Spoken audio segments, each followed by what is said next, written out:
Hey guys, this is my review for Arrow Season 4, Episode 16, Broken Hearts.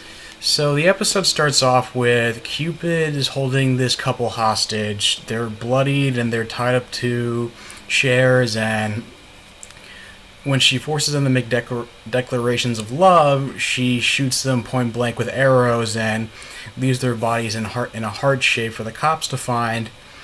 And Diggle finds out from Lila that during Waller's tenure at Argus that Cupid actually fulfilled her duties for the Suicide Squad and got her basically get out of jail free card from Amanda Waller. So, and she's still reeling from the death of Deadshot from last year, so now she's going around killing couples, believing that love is dead, love is death, and she even emphasizes it when she repeats Deathshot's catchphrase, love is a bullet to the brain.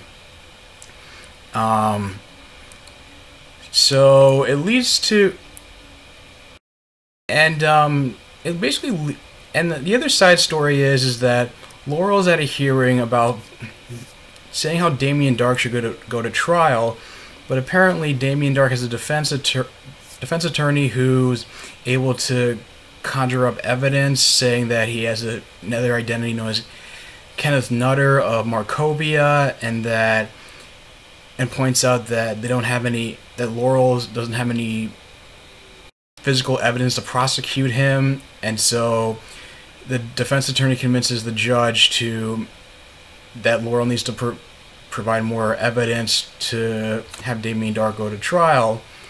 So first she has, the Team Arrow volunteers to go to go as witnesses since they were kidnapped by Damien Darhk during the mid-season finale, the Christmas episode, and the DA is I don't know what the term is, like cross-examining Diggle, and then brings up the fact that he and Thea both bought cocaine, which is, even though it's part of the sting operation for episode 4 to bring down that anti-vigilante task force, that Rogue One led by Rutino Wesley from True Blood.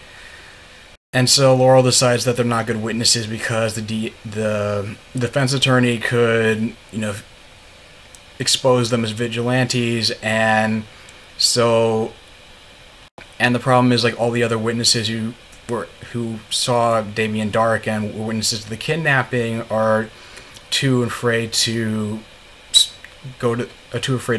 testify. So Captain Lance decides that he has to be the one to fall on the sword and talk about his involvement, even though he can probably go to jail or risk his career or be killed.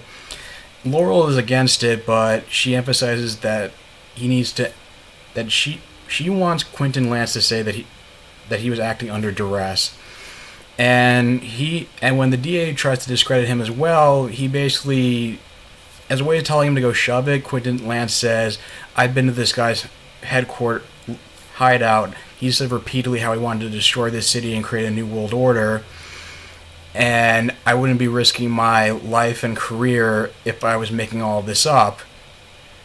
And even though the judge says flimsy evidence, the evidence is flimsy, it's enough for Damien Darhk to go to trial, and he's taken into custody until the actual trial.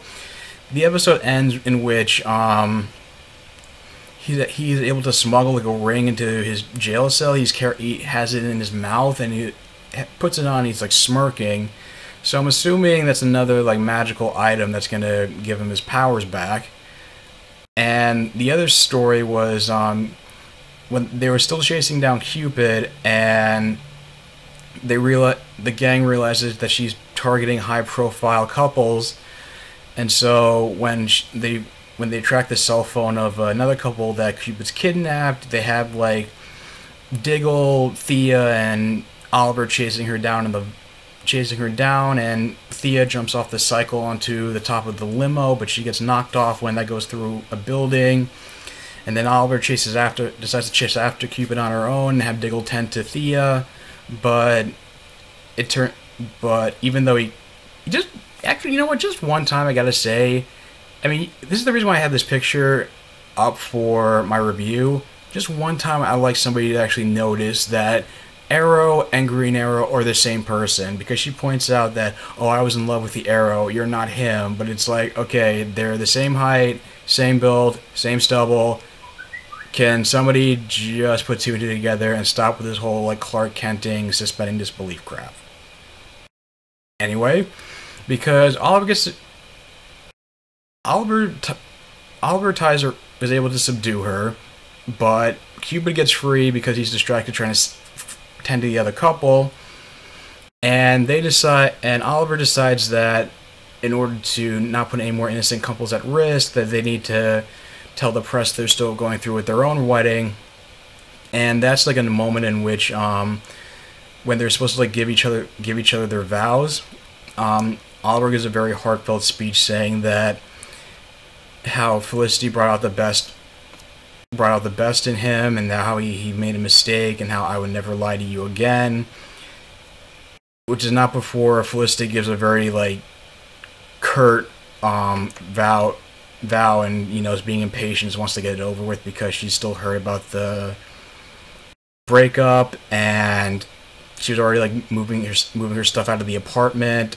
But then Cupid comes in, shoots Oliver, but he has Kevlar, so he survives, of course. And she's about to blow up the building where they're having the reception, but Felicity's able to appeal to her, saying that love isn't dead, love is life, and how it brings out the best in people.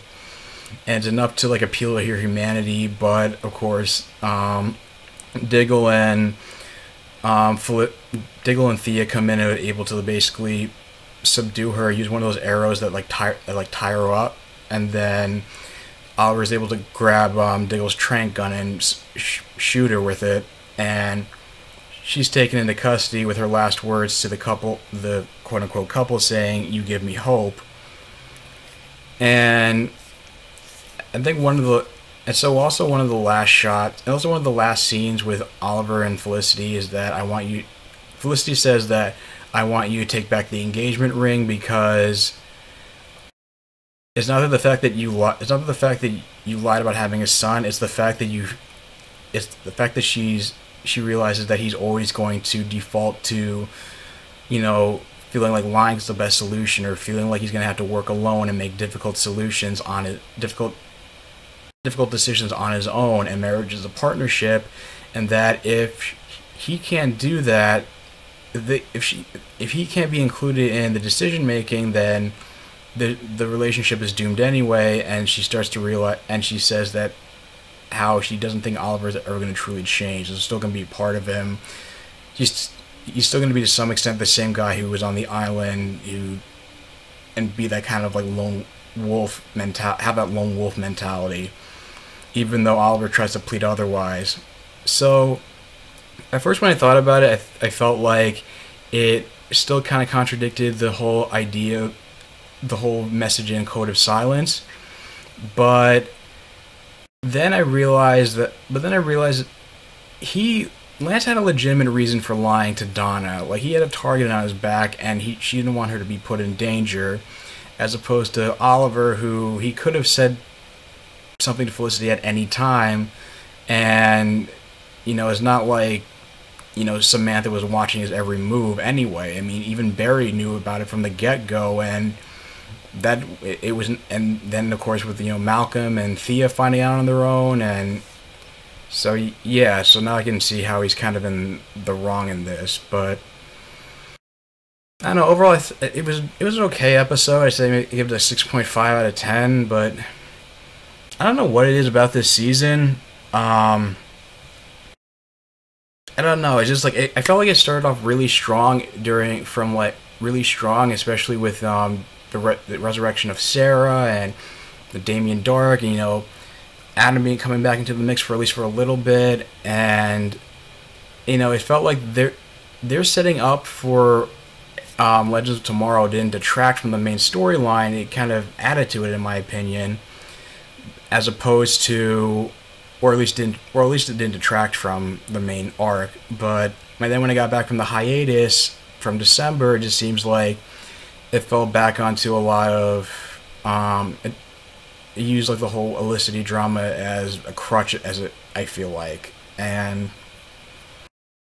I don't know, it just doesn't have the same I don't know, something about this show right now doesn't have the oomph that it once had, or the oomph compared to Flash and Legends of Tomorrow.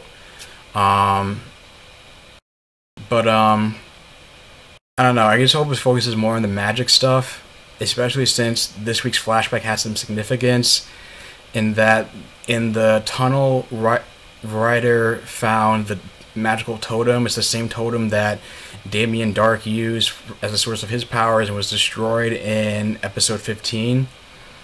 And apparently Ryder comes from a village that was, raided for water and gold and burnt down, and everybody was massacred, and he never wants to be a victim again. And he shoots one of the hostages and plans to shoot more hostages because in order to power the totem, it has to absorb human souls. And they have Oliver and Tiana trying to get away from Ryder, but the only way to get out of the cave is to go back through the way they came from. So, and they aren't able to destroy the totem. Of course, they aren't able to destroy the totem in the meantime. But here's a cool fan theory. Although I don't think they're related, it would be cool if Ryder was actually from the same village that Mari McCabe Vixen was from, and that maybe that could tie in to Vixen season 2, which is, I guess, they're releasing. I don't know if it's like during the summer or probably like closer to this fall for like the new before like new seasons of the shows. But it'd be kind of a nice tie. It would be kind of cool if they did that. It would give it even more significance, not just for this show, but also just the Arrowverse as a whole. But what did you guys think of the episode? Leave your thoughts in the comments down below. If you like this video, like, share, and subscribe, and I'll talk to you guys soon. Take care.